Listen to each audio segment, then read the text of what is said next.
عرب کے پتھر اور درخت بھی اس نبی کی گواہی دیں گے کہ یہ اللہ کا نبی ہے اور آخری نبی ہے۔ وما ارسلناک الا رحمۃ للعالمین، یہ ہمارے لیے بھی رحمت بن کے آیا ہے۔ عرب کے پتھر اور درخت بھی یہ بات کہی۔ یہ وہ بدھ نے جب کہا نا، بدھ بولا، بڑا حیران ہوا کہ وہ بدھ اس سے میرے بڑے نے بولا، آج بول رہا ہے، آج اس نبی کی گواہی دے رہا ہے کہ آج وہ نبی تشریف لا چکا ہے کہ وہ کسی بنیادی شاعر نے کہا نا کہ وہ پتھران میں پڑھا جانا ہے، وہ گنیا میں بدلا کرا جانا ہے، وہ سکیاں کھجورا اگا جانا ہے، وہ ان بولے آن بلا جانا ہے۔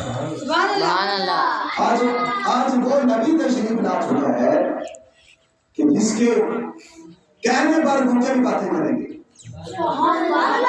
پتھر بھی کلمہ پڑھیں گے، درخت بھی کلمہ پڑھیں گے، جو کبھی نہیں بولے تھے وہ بھی بولیں گے۔ آج وہ نبی تشریف لا چکا ہے۔ یہ جب بدھ نے یہ بات کی اپنی بیوی کے پاس آیا، اس نے کہا تو میں نے سنا ہے، تو نے سنا ہے؟ اس نے کہا میں نے بھی سنا ہے۔ اس نے کہا کہ پوچھو تو صحیح، یہ نبی آیا کہاں تھا؟ اس نبی کا نام کیا ہے؟ اللہ کی بارگاہ میں عرض کی، اے عرش کے رب، یہ تو بتا، یہ تو میری آنکھوں سے پردہ ہٹا دیا ہے، اب یہ تو بتا کہ یہ نبی آیا کہاں ہے اور اس کا نام کیا ہے؟ ہاتھ سے غیبی سے آواز آئی کہ اے عامر، اس نبی کا نام محمد ہے صلی اللہ علیہ وسلم، اور یہ مکے میں پیدا ہوا ہے۔ سب سے نیچے جو اس کا کمرہ تھا، اس میں اس کی بیٹی جو اپاہج تھی، جو مردہ تھی، وہ بیٹھی ہوئی تھی۔ اس نے یکا کیا دیکھا کہ اس کمرے کے اندر ایک نور کا ظہور ہوا ہے، ایک نور کا ظہور ہوا ہے، ایک نور ظاہر ہوا ہے، جس نور کی وجہ سے وہ سارا کمرہ جگمگانے لگا، وہ سارا کمرہ روشن ہو گیا۔ اس بچی نے مخاطب ہو کر کہا کہ باری تعالیٰ، یہ میں دیکھ رہی ہوں، اگر یہ حق ہے، یہ سچ ہے، تو اس کی وجہ سے مجھے شفا عطا فرما۔ اس بچی نے کہا کہ باری تعالیٰ، جو میں دیکھ رہی ہوں، اگر یہ حق ہے، اگر یہ سچ ہے، تو اس کی وجہ سے مجھے شفا عطا فرما۔ اس بچی کا یہ بات کہنا تھا، خدا کی قسم، یہ میں کو بات بیان کر رہا ہوں، میرے پاس کتاب پڑھی ہے، میں دکھا سکتا ہوں، کریم کے ساتھ بات کر رہا ہوں۔ اس بچی نے جب یہ التجا کی، اللہ کی بارگاہ میں استغاثہ پیش کیا، تو فرماتے ہیں کہ وہ بچی فوراً ٹھیک ہو گئی۔ اللہ تبارک و تعالیٰ نے اس بچی کے ہاتھ بھی ٹھیک کر دیے، پاؤں بھی ٹھیک کر دیے، تمام اعضاء کو ٹھیک کر دیا۔ پھر اس بچی نے پوچھا، باری تعالیٰ یہ تو بتا کہ وہ ملے گا کہاں، وہ نبی ملے گا کہاں؟ اللہ تبارک و تعالیٰ نے 5ویں غیبی سے ایڈریس بتایا، وہ وہاں پہنچا۔ جب حضور کی در دولت پہ پہنچا، آپ کے دادا ملے، عبدالکریم ملے، عرض کرتا ہے میں غریب الوطن ہوں، بڑے دور سے چل کے آیا، میں آپ کی بیٹی کی زیارت کرنا چاہتا ہوں، آپ کی بیٹی کو دیکھنا چاہتا ہوں، مجھے غریب کا کرم فرما دو، اپنے بچے کی زیارت کرا دو۔ حضرت عبدالمطلب رضی اللہ تعالیٰ عنہ حضور صلی اللہ علیہ وسلم کو اپنے ہاتھوں کو اٹھا کر بند لے کر آئے۔ اس خوش نصیب نے حضور کی زیارت کی۔ جب زیارت کی، حسن اتنا تھا کہ حضور کے حسن پر قربان ہو گیا۔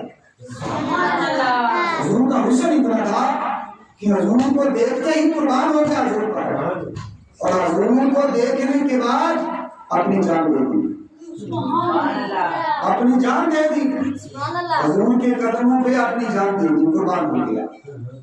گویا کہ یہ سب سے پہلا شخص تھا جس نے حضور کے نام پر اپنی جان کا نذرانہ پیش کر دیا۔ یہ سب سے پہلا شخص تھا جس کا نام عامر ہے۔ یہ حضور کے آنے کی برکات ہے۔ جب حضور دنیا میں تشریف لائے تو اللہ تبارک و تعالیٰ نے اس طرح کرم فرمائے کہ جو چل نہیں سکتے تھے ان کو چلنے کا سلیقہ سکھا دیا، ان کو چلنے کی طاقت عطا کی۔ یہ حضور کے آنے کی برکات ہیں، یہ حضور کے آنے کے فیوز و برکات ہیں۔ کہ اللہ تبارک و تعالیٰ نے ہر چیز کو ایک نئی زندگی عطا فرما، ہر چیز کو تازگی عطا فرما دی، ہر چیز کو حسن عطا فرما دیا، ہر چیز کو نور عطا فرما دیا۔ یہ حضور کے آنے کی برکت ہے۔ آپ دیکھیے نا، وہ ایران کا آتش کدہ جو 1 سال سے جل رہا تھا، ایران کا آتش کدہ 1000 سال سے جس کو جلایا جا رہا تھا، 1000 سال سے اس کی آگ کبھی بجھی نہیں تھی، کبھی کم نہیں ہوئی تھی، 1000 سال سے اس کو جلایا جا رہا تھا۔ لیکن جب حضور نبی کریم صلی اللہ علیہ وآلہ وسلم اس دنیا میں تشریف لائے، حضور کے آنے کی وجہ سے وہ آتش کدہ بجھ گیا، ٹھنڈا ہو گیا۔ یہ حضور کے آنے کی برکت ہے۔ 1000 سال سے جو جل رہا تھا، لیکن جو ہی حضور نبی کریم صلی اللہ علیہ وسلم اس دنیا پر تشریف لائے، اس دھرتی پر قدم رکھا، تو اس آگ کو بھی پتہ چل گیا کہ آج وہ نبی اس دنیا میں تشریف لا چکا ہے کہ جو میرے لیے بھی رحمت بن گیا ہے۔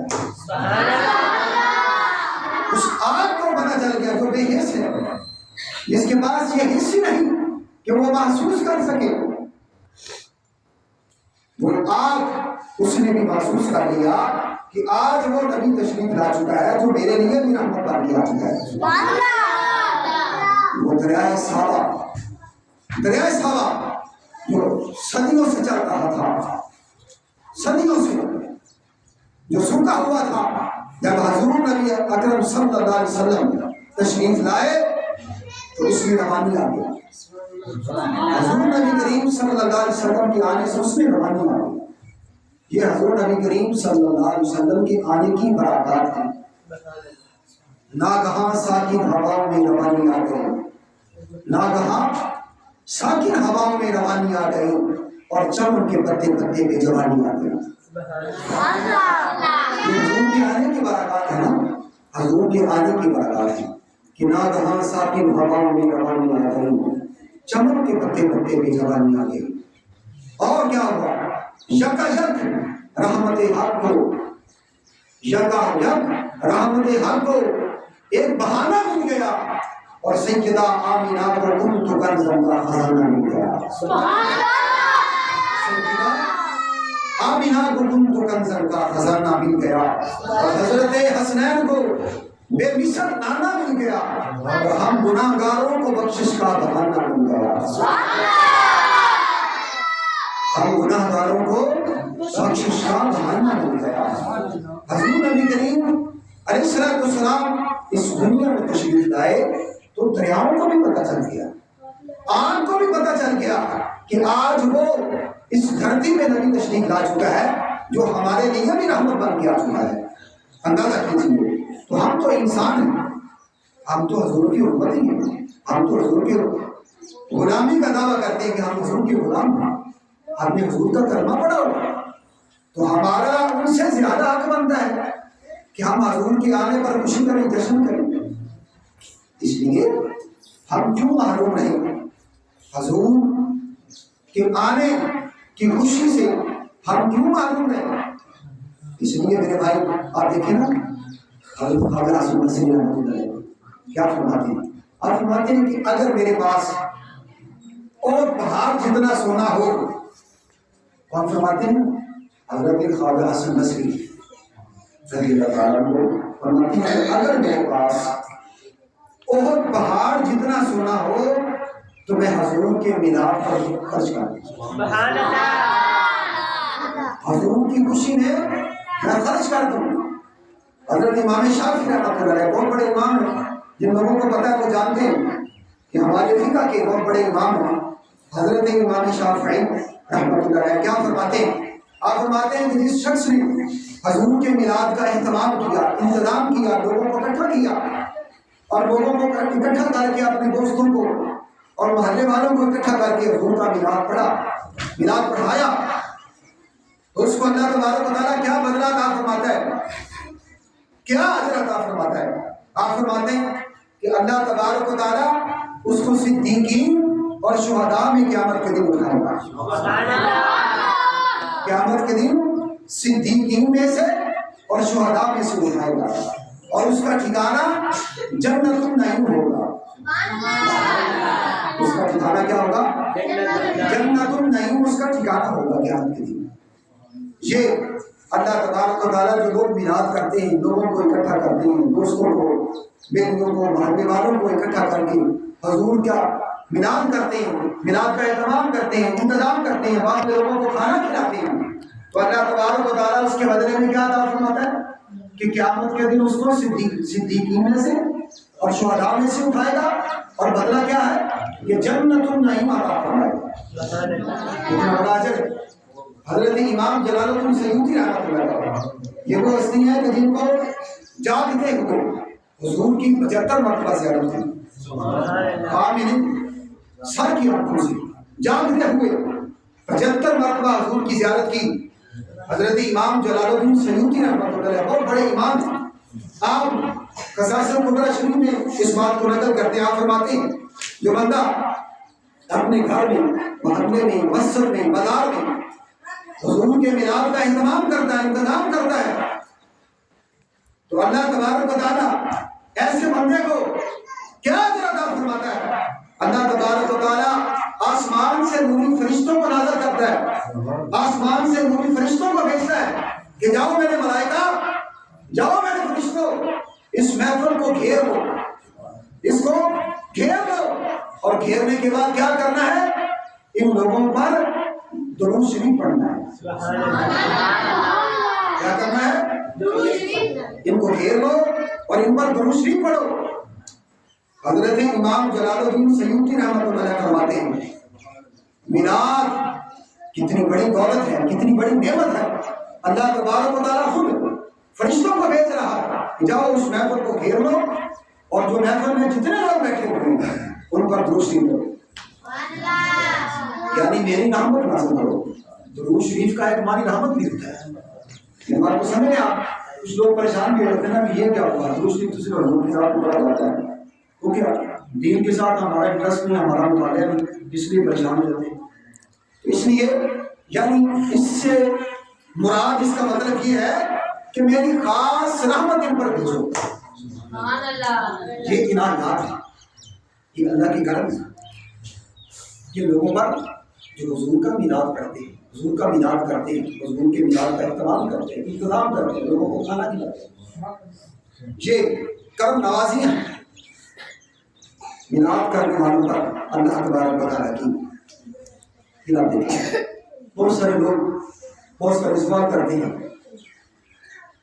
جو بندے کا جیسی طبیعت ہے، جیسا ذہن ہے، اس کے مطابق بات کرنی ہوتی ہے۔ بہت سارے لوگ بے شمار یہ باتیں کرتے ہیں، میرا بات تو یہ ہے کہ اس دن حضور کی وفات ہوئی، اسی دن حضور پیدا ہوئے، تو یہ مناسب تو نہیں ہے کہ اسی دن وفات ہو، اسی دن میلاد ہو، اس حضور کی ولادت ہو تو آپ جشن کرتے ہیں۔ اس کا بڑا سادہ سا جواب ہے، ویسے تو اس کا علمی بے شمار جواب میں دے سکتا ہوں اور میں نے دیے بھی ہیں اس کے جڑوں میں، لیکن ماحول کے مطابق جو جواب دیا جاتا ہے وہ زیادہ بہتر ہوتا ہے۔ بیماری کے مطابق جو دوائی دی جاتی ہے وہ زیادہ اثر کرتی ہے۔ اس کا پہلا جواب تو یہ ہے کہ بندہ پہلے پیدا ہوتا ہے کہ مرتا ہے؟ بندہ پہلے پیدا ہوتا ہے کہ مرتا ہے؟ اور حضور صلی اللہ علیہ وسلم پیدا ہونے کے بعد کتنا عرصہ زندہ رہے؟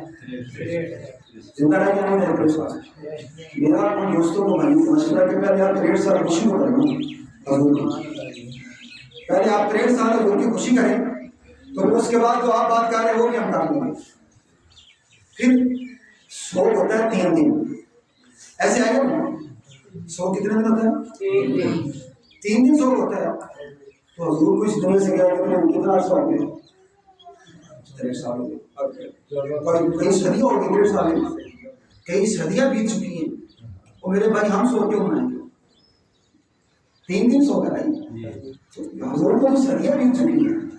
لہذا جو دوست میرے بھائی اس قسم کی باتیں کرتے ہیں ان کو چاہیے کہ اپنی عقل کا علاج کریں۔ اگر بھائی آپ خوشی نہیں کر سکتے تو آپ اعتراض نہ کریں۔ اگر آپ کے مقدر میں، آپ کے نصیب میں یہ چیز نہیں ہے، یہ عمل نہیں ہے، تو کم سے کم آپ اعتراض تو نہ کریں۔ دوسری بات اس کی یہ ہے کہ کہ آپ یہ دکھا دیں کہ اللہ تبارک و تعالیٰ نے منع کہاں کیا کہ اے مومنوں، اے انسانوں، کہ میرے محبوب کا میلاد نہیں کرنا۔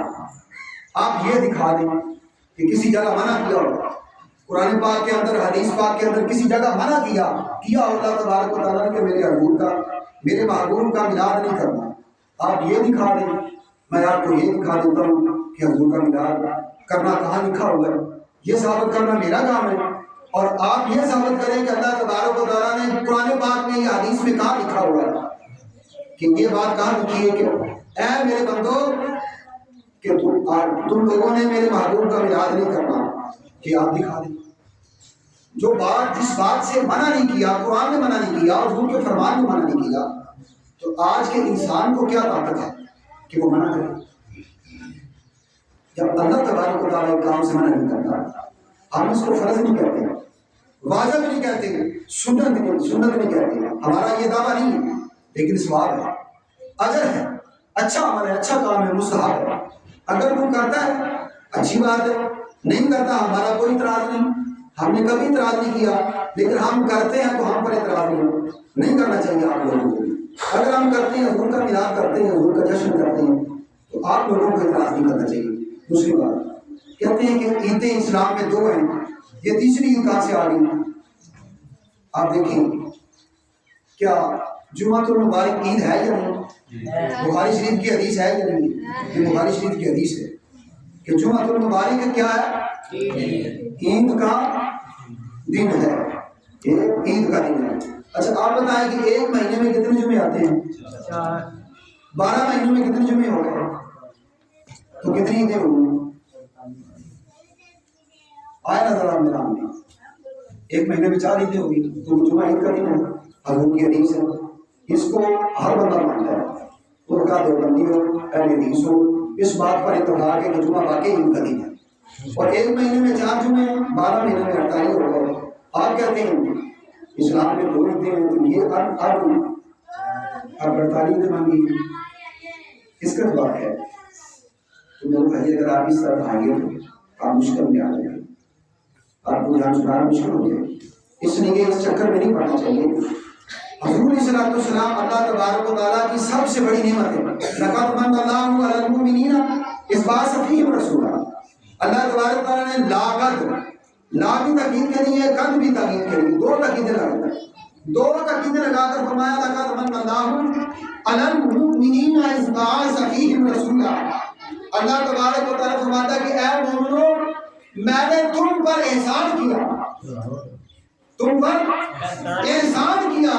اللہ تبارک و تعالیٰ کے اتنے احسان ہیں کہ ہم گنتی کرنا چاہیں تو گن نہیں سکتے۔ بھائی تعودوا نعمت اللہ لا تحصوها۔ اللہ تعالیٰ قرآن پاک میں فرماتا ہے کہ اگر تم میری نعمتوں کا شمار کرنا چاہو، گننا چاہو تو گن نہیں سکتے۔ میری اتنی نعمتیں ہیں، فَبِأَيِّ آلَاءِ رَبِّكُمَا تُكَذِّبَانِ، تم میری کون سی نعمت کو جھٹلاؤ گے؟ اللہ تبارک و تعالیٰ کی اتنی نعمتیں ہیں کہ ہم گن نہیں سکتے، لیکن اللہ تبارک و تعالیٰ نے انسان کو اتنی نعمتیں دی، لیکن اتنی نعمتیں دینے کے باوجود اللہ تعالیٰ نے احسان نہیں جتلایا، اور نہ ہی اللہ تبارک و تعالیٰ کی شان کے لائق ہے کہ وہ اپنے بندوں کو دے کر احسان جتلائے، یہ اللہ کی شان کے لائق نہیں۔ لیکن جب باری آئی اپنے محبوب کی، حضور صلی اللہ علیہ وسلم کی جب باری آئی تو اللہ تبارک و تعالیٰ نے فرمایا لقد من اللہ علی المؤمنین اذ بعث فیہم رسولا، کہ اے مومنو میں نے تم پر احسان کیا۔ کیوں احسان کیا؟ کہ میں نے اپنا محبوب تم میں بھیج دیا، اپنا محبوب تم میں بھیج دیا۔ محبوب میرا تھا لیکن میں نے آپ کو دے دیا، محبوب میرا تھا آپ کو دے دیا۔ اللہ تبارک و تعالیٰ جو لوگ محبت والے صوفیاء ہیں انہوں نے سوال کیا باری تعالیٰ اتنی نعمتیں دی، احسان نہیں جتلایا، لیکن جب باری آئی تیرے محبوب کی احسان کیوں جتلایا؟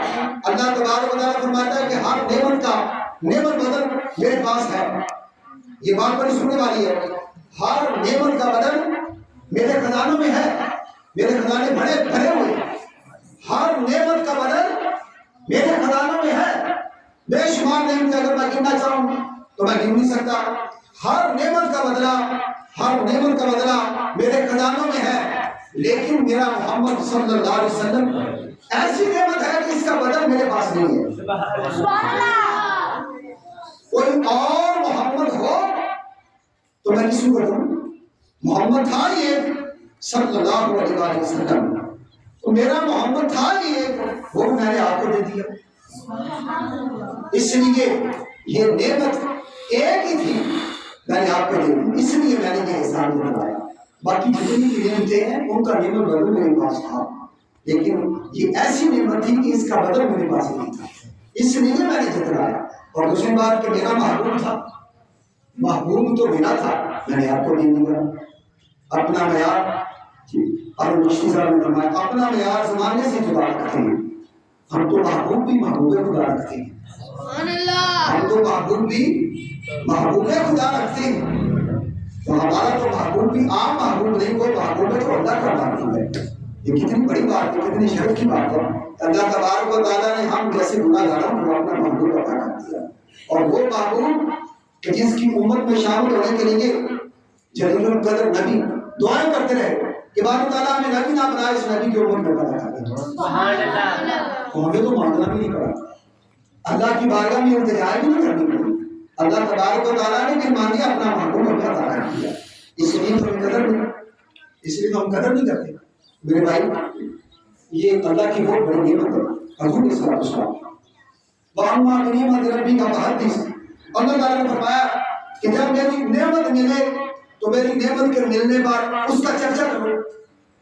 میری نعمت کے ملنے پر اس کا چرچا کرو. اللہ تعالیٰ نے اگر دولت دی ہے، اچھے کپڑے پہننا بری بات نہیں، لیکن تکبر، کپڑوں کو پہن کر تکبر کرنا، کسی غریب کو نیچا دکھانا، یہ بری بات ہے. لیکن اچھے کپڑے پہننا اس میں کوئی برائی نہیں. اگر اللہ کی نعمت سمجھ کے اللہ کی نعمت کا چرچا کرنے کے لیے یہ نیت ہو کہ اللہ تعالیٰ نے مجھے یہ نعمت دی ہے تاکہ میں لوگوں کو دکھاؤں کہ واقعی اللہ تبارک و تعالیٰ نے مجھے اپنی عنایات سے نوازا ہوا ہے، اگر یہ نیت ہو تو کوئی حرج نہیں. تو میں یہ عرض کرنا چاہتا ہوں وَأَمَّا بِنِعْمَةِ رَبِّكَ فَحَدِّثْ، کیا اللہ تبارک و تعالیٰ کی نعمتوں میں سے حضور اللہ کی نعمت ہے کہ نہیں؟ اللہ کی نعمتوں میں سے کیا حضور اللہ کی نعمت ہے کہ نہیں؟ چھوٹی نعمت ہے یا بڑی نعمت ہے؟ باقی جتنی بھی نعمتیں ملی ہیں حضور کا صدقہ، باقی جتنی بھی نعمتیں ملی وہ تو ہے حضور کا صدقہ. جتنی نعمتیں ملی ہیں حضور کے صدقے ملی، تو حضور اللہ تبارک و تعالیٰ کی سب سے بڑی نعمت ہے. اور اللہ تبارک و تعالیٰ فرماتا ہے کہ جب میری نعمت ملو تو خوب چرچا کرو. تو حضور صلی اللہ علیہ وسلم جب اس دنیا میں تشریف لائے تو کیا ہمیں چرچا کرنا چاہیے کہ نہیں کرنا چاہیے؟ چرچا کیسے کرنا چاہیے؟ حضور کا میلاد، ہم میلاد میں کیا کرتے ہیں؟ قرآن کی تلاوت کرتے ہیں، حضور کی نعت پڑھتے ہیں، قاری صاحب کو بلاتے ہیں، علامہ صاحب کو بلاتے ہیں، وہ حضور کی حسن کی باتیں کرتے ہیں. کوئی کہتا ہے والدہا، اے محبوب تیرے چمکتے ہوئے چہرے کی قسم، واللیل اذا سجا، محبوب تیری کالی کالی کنڈل والی زلفوں کی قسم. یہی بیان کرتے ہیں نا علماء کرام. کوئی کہتے ہیں تاہا، اے محبوب تیرے چمکتے ہوئے چہرے کی قسم، اے محبوب تیرے چاند جیسے چہرے کی قسم، یاسین اے محبوب تیری سرداری کی قسم. یہی باتیں کرتے ہیں، یہی باتیں ہوتی ہیں. والتین والزیتون، اے محبوب تیرے اس ناشتے کی قسم جو تو انجیل اور زیتون کے ساتھ کرتا ہے.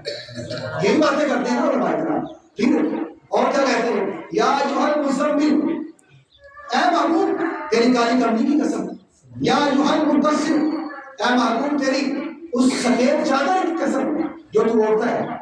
یہی باتیں ہوتی ہیں. پھر کیا کہتے ہیں؟ لعمرک، اے محبوب مجھے تیری ساری حیاتی کی قسم، مجھے تیری ساری زندگی کی قسم. یہی باتیں ہوتی ہیں نا، یہی باتیں کرتے ہیں. پھر کیا کہتے ہیں؟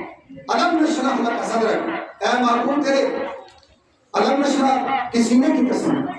یہی سارا کچھ ہے نا. وما رمیت اذ رمیت، اے محبوب تیرے بازو کی جو طاقت ہے اس کی قسم. یہ جو کنکر تو نے پھینکے، یہ تو نے نہیں پھینکے، یہ میں نے پھینکے. اللہ تبارک تعالیٰ کیا فرماتا ہے؟ فَإِنَّكَ بِأَعْيُنِنَا، اے محبوب میں خدا ہو کر اپنی قدرت کی نگاہوں سے تیرے چہرے کو تکتا رہتا ہوں. یہ اللہ تبارک تعالیٰ فرما رہا ہے.